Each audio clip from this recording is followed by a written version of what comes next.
Hello, History 132. It's good to be able to talk to you again. Uh, I hope you got the announcement about Test 1, which is next week. It will cover chapter 16 through 20.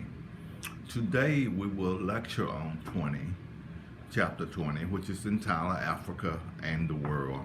It covers the period from about 1400 to 1800. Now, we all should be interested in this particular continent because if you are people of color, your ancestors came from the continent of Africa. Uh, so we're going to look at it during this modern period covering from about 1400 to 1800, or the 15th century through the 18th century or 19th century. And we see where in Africa, during this time period, nations had developed, kingdoms had developed. Most of Africa beyond sub-Saharan Africa was called stateless societies. They were more tribal than people identified with their tribe more than with the state itself. But West Africa began to trade with the Europeans. We're going to talk more about that later. And East Africa, in the Horn of Africa, traders touched down up on and down the African coast to deliver goods from Arabia, India, and Asia, pick up ivory, gold, spices, and slaves. So there were an extending trading network that linked African society all across the vast continent. And quite a thing. But just as today, Africa had a problem. People identified more with their tribe than with the state. So the modern European intrusion into Africa began in the 15th century, and it affected the diverse societies and the ancient trading network that had been established for 1,000 years. This intrusion, though, led to the transatlantic slave trade, one of the greatest forced migration in world history, through which Africa made a substantial, though involuntary, contribution to the building of the West industrial civilization. In the 17th century, Europe, a growing, seemingly insatiable desire for sugar resulted in an increase in demand for slave labor in South America and the West Indies, where sugar was produced. This is what led the Portuguese to get a head start. Sugar, granulated sugar from sugarcane. And so most of the African slaves were brought in to plant, harvest, and process sugarcane into sugar. And of course, some of the offset of sugar would be for pastries and of course, rum. You've heard of the triangle trade system: sugar, rum, and slaves. In the 18th century, Western technology changes created demand for cotton, the invention of the cotton gin by Eli Whitney. Now the demand for labor is shifting away from sugar to cotton plantation, and that would what would drive the institution of slavery in America, United States of America, was cotton. And with this invention led to the intensifying of the West need for African slaves. Now, West Africa in the 15th century and 16th century was wholly caught up into the slave trade, particularly the kingdom of Benin, or the Dahonis. They traded first with the Portuguese, later with the Spanish, and then the other Europeans, going into the continent of Africa, capturing slaves and marching them to the coast and selling them to the Europeans for gold, gunpowder, weaponry, and guns. So we see these nations these states, Senegambia and Benin, and the transatlantic slave trade connection, it become known as the Slave Coast. If you've done your genealogy and looked at your DNA, my ancestors come from Benin. And of course, everybody's seen the movie Black Panther, those Amazon warriors. They actually existed. They made raids into the continent and captured slaves for the king.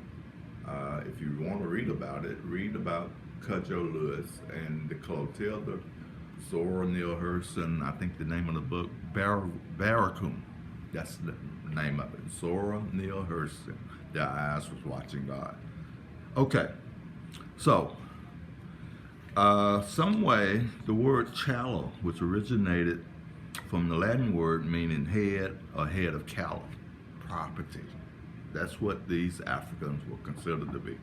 Not humans, but property, like cows and hogs and pigs. And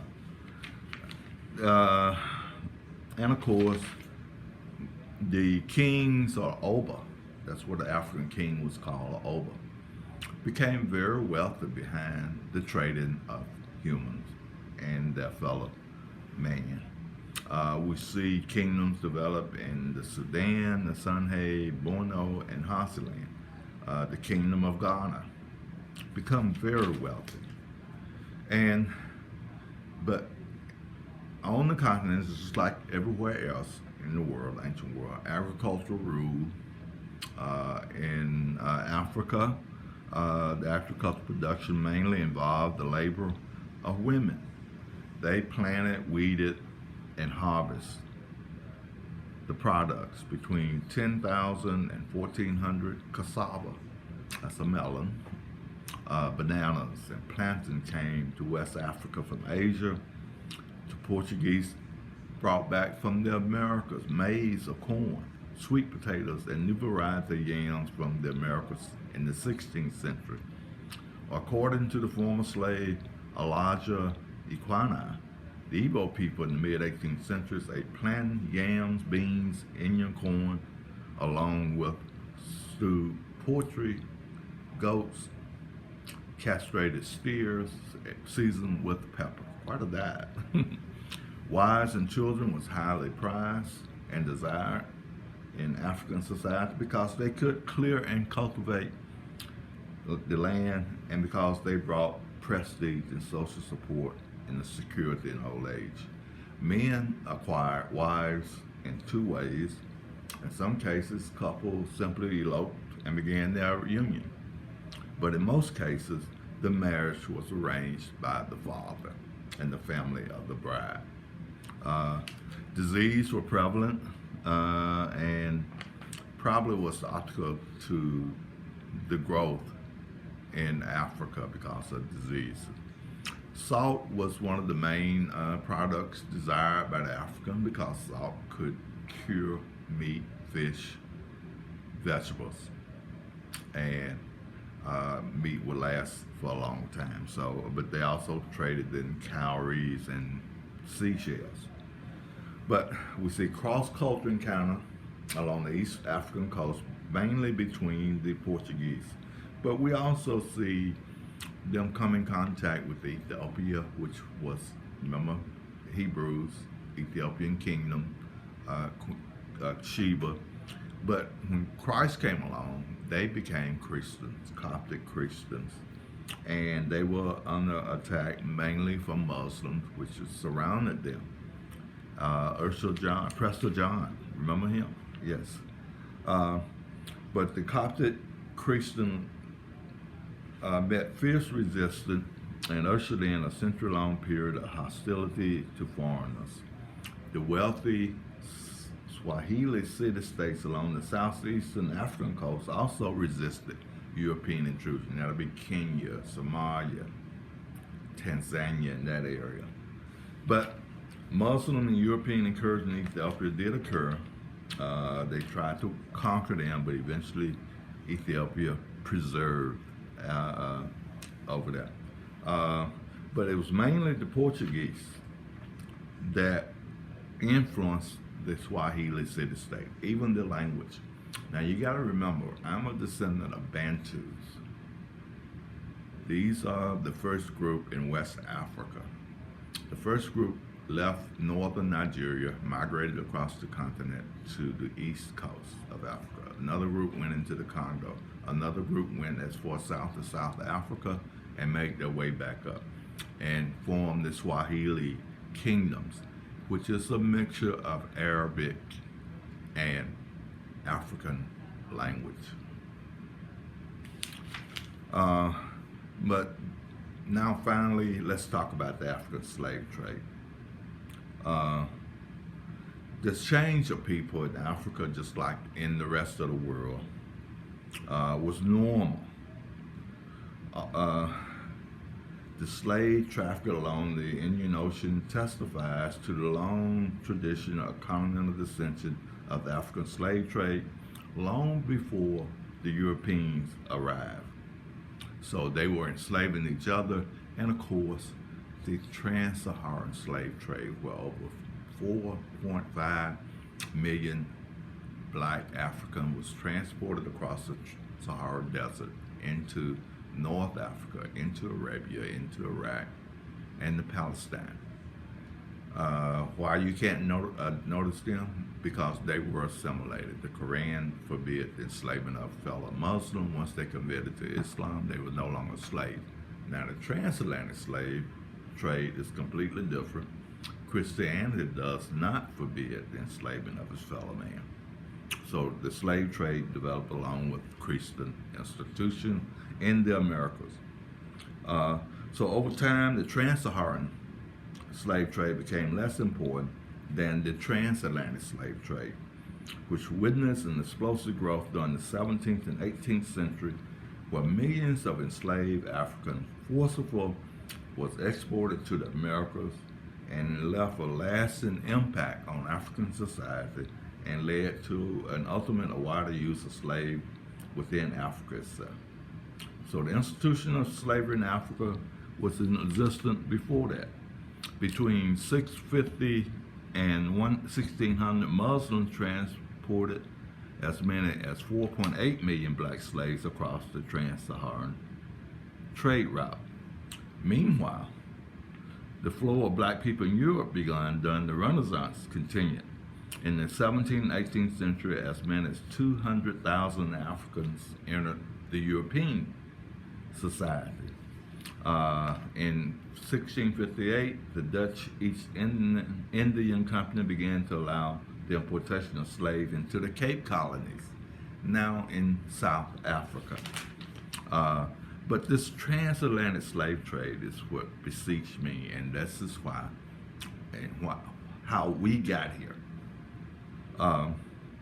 Although the trade in African people was a worldwide phenomenon, the transatlantic slave trade involved the largest number of enslaved Africans. This forced migration of millions of human beings, extending from the early 16th to the late 19th century, represents one of the most inhumane, unjust, and shameful tragedies in human history. The European settlers first enslaved indigenous people in the Americas to work on the sugar plantation in the New World. When they proved ill-suited to the harsh region of the sugar production, the Spaniards brought in Africans. The natives would commit suicide before they would be enslaved. And of course, they were familiar with the terrain. They would run away into the swamps and hide. So they needed new labor.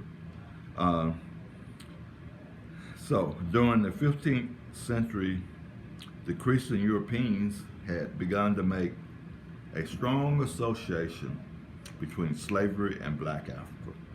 Therefore, Africans seemed to be the logical solution to the labor shortage of the Americas. Remember what I told you last week about the Enlightenment, the classification of man, and the grouping by race. This is what we're talking about now, where Negroes are considered to be less than Caucasians and Asians.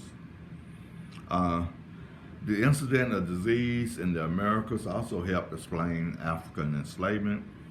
Smallpox took a terrible toll on the Native Americans. Between 30 and 50% of the Europeans exposed to malaria succumbed to that sickness. Africans, by the way, had developed some immunity to both disease, and in the Americas, they experienced the lowest mortality rate of any people, making them, ironically, the most suitable workers for that environment. Portuguese colonization of Brazil began in the early 1500s and founded the largest sugar colonies at Bahia. Between 1551 and 1575, before the North American slave traffic began, the Portuguese delivered more African slaves to Brazil than ever reached British North America. Therefore, today, there are more African descendants in South America than there are in North America. There are more blacks in Brazil than there are blacks in America. So the population density and supply condition along the West African coast and the selling time to New World market determined the source of slaves. And this so-called Middle Passage was the horrible voyage under appalling and often deadly conditions of enslaved Africans across the Atlantic to the Americas. This guy's going to be on your test, so remember that. Elijah Equineme described the experience of his voyage as a captive slave from Benin to Barbados in the Caribbean. You can read it, it's on page 516 in your text. So enslaved African people had an enormous impact on the economics and culture of the Portuguese, the Spanish colonies of South America, and the Dutch and French and British colonies of the Caribbean and North America. In the United States, enslaved Africans and their descendants influenced many facets of American culture. We see it in language, music, dance, diet, athletics, even the U.S. Capitol building in the White House was built with slave labor. So the slave trade extended beyond the Atlantic world, as well as slave labor made possible the expansion of capitalism and the industrialization of Western society. That's us, America. Of course, in Africa, there was some intermarriage, particularly between the Arabs, a Muslim, and some of the whites, producing a group of people called mulattoes. Remember, we talked about that in South America with the mulattoes and Creoles. But the political consequences of the slave trade varied from place to place. The trade enhanced the power and wealth of some kings and warlords in Africa. The king of Dahomey became one of the richest men in the world simply by enslaving other blacks and selling them to the Europeans. As far as democracy, the slave trade had on Africa between approximately 1501 and 1866. More than 12 million Africans were forcibly exported to the Americas. 6 million were traded to Asia, and 8 million were retained as slaves within Africa. So the early modern slave trade involved a worldwide network of markets in the Middle East, Africa, Asia, Europe, and the Americas. In 1807, the British Parliament abolished the African slave trade. This was led by a man named Wilberforce. Wilberforce University is named after him. He will be on your test. The British Parliament abolished the slave trade, and trafficking Africans to Brazil and Cuba gradually declined. Within Africa, the trade continued at the level of peak years of the transatlantic trade. And between 1780 and 1820, developing African industries using slave labor produced a variety of products for domestic consumption and export. Again, there is irony in the fact that in 18th century European demand for slaves expanded the trade and wars within Africa and yet into the 19th century. The political and economic consequences of the African slave trade are easier to measure than the human toll taken on individuals and societies. Africans today themselves carried out much of the man stealing, the term used by Africans to describe the capture of enslaved men, women, and children, and marching them to the coast where they would be traded to Arabs, Europeans, and others. Therefore, we have few written first-hand accounts of the pain suffered during these violent raids. If you're from Mobile, I would suggest reading the interview of Cudjoe Lewis, the last slave ship to land in America, called the Clotilda and the Development of Africa Town, which is in Pritchard now. So Google Cudjoe Lewis or the Clotilda, Clotida. Be blessed and best of luck on test number 1. I hope you are concentrating on your written assignment, which is your 5-page research paper. Please decide on your topic early and get to work and start researching it. Don't wait until the end of the semester to do the work. Caver out.